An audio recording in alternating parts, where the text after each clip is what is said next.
All right, let's grade the offseason, first of all, and then talk about some things we would have done differently.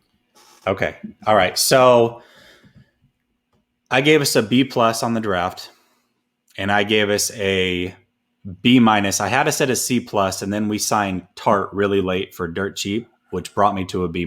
So law of averages, I give us a B. I still think we made a lot of mistakes in signing the players that we signed, and I'll throw a couple out to you. So we signed Mack, who's 36, and Williams, who's 33. This year, they're going to cost us $11.2 million. Okay. Whew. Lindsley and Reef are 30 and 33. Okay. Mm-hmm. Now, Riley Reef is a guy that a lot of people don't think is that good, but he allowed 1 sack and only had 1 penalty last year. He's a pretty decent left tackle. He's definitely not on the Trent Williams wave, but Lindsley is way ahead of Mack at this point. So $11.3 million. So basically a wash this year. Mm-hmm. But here's where it gets interesting. Those same players save us $6 million next year. And the year after that, they save us $13 million. Wow. And by the way, 3 years down the line, Lindsley's only 32 going into that season. And Williams is 35. Mack's probably retired. So, I mean, we're literally paying half if we would have gone the other option. And Lindsley, to me, I felt like center was a bigger need for this team because when you looked at it in 2019, we lost our left tackle and we had our center in place. Mm-hmm. And Richburg didn't have a high PFF, but he got the guys in the right places and we were able to make it through. Last year, when we didn't have a center and we had a great left tackle, we saw what happened. Those guys were all over the board. So for us, when a center calls the protections, that's a big deal. And next year, when it saves you $6 million, and the year after that, when you save $13 million, that would have easily been the way to go. And then the other thing that I really think we made a mistake on was bringing back Cohn Williams at 30 years old. He's only played 15 games once in his career. He's never played 16 games. Right. And if you look at it, Justin Coleman's only 28 years old. He played all 16 games in 3 of the last 4 seasons. And even better, Desmond King's 27 years old. He's never played less than 15 games. And he's an all-pro kick returner, which, by the way, we could use some help there.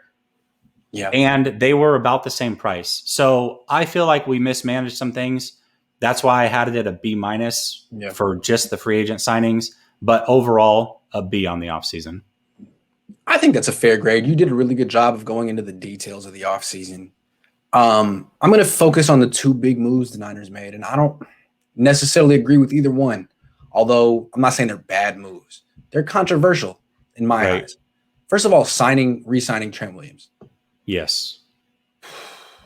Great player, but they made a 32-year-old offensive tackle, the highest paid offensive tackle of all time. He misses games every year. He gives you no leadership. Hell of a player. Yep. Hell of a player. Is he worth what the Niners gave him? I don't know.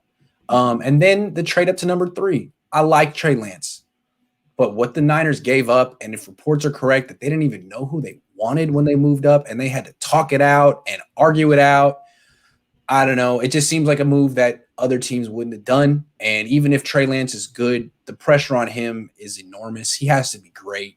He has to be fantastic. And if he struggles his first year, are people going to be patient with him? Will the media be patient with him? It's going to be tough. Maybe some will, some won't. So you could, if you step back and you look at what the Niners do and their history with big contracts and trading up at the top of round 1, you could say, well, this is more the same from them.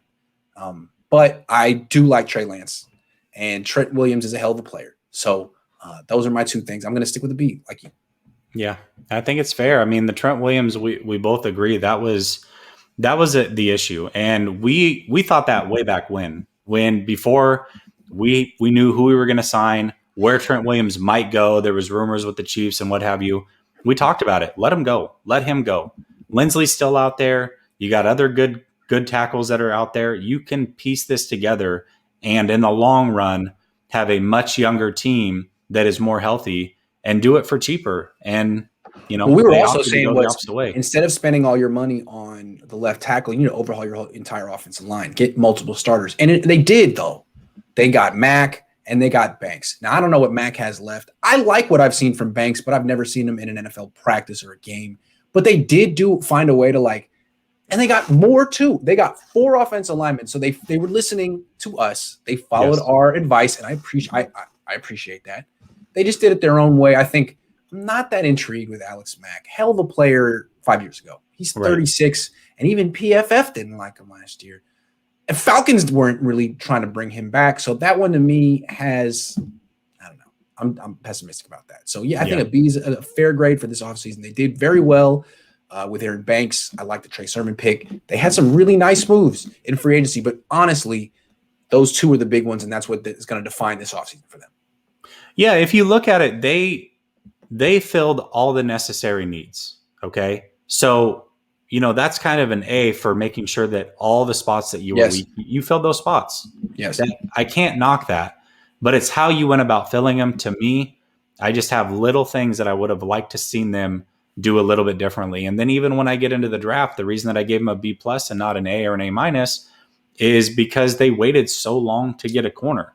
Now, I do love what we heard from Ambry and what he said today, that they asked him about California taxes and how it's expensive to live there. And he goes, hey, my game will make sure that my pockets are filled. I'm not worried about that. So I love that. That's an attitude that a corner has to have. So again, it's not like that I don't like the players. It's just where we got them, and could we have done things a little bit differently? Yeah, I believe that we could have.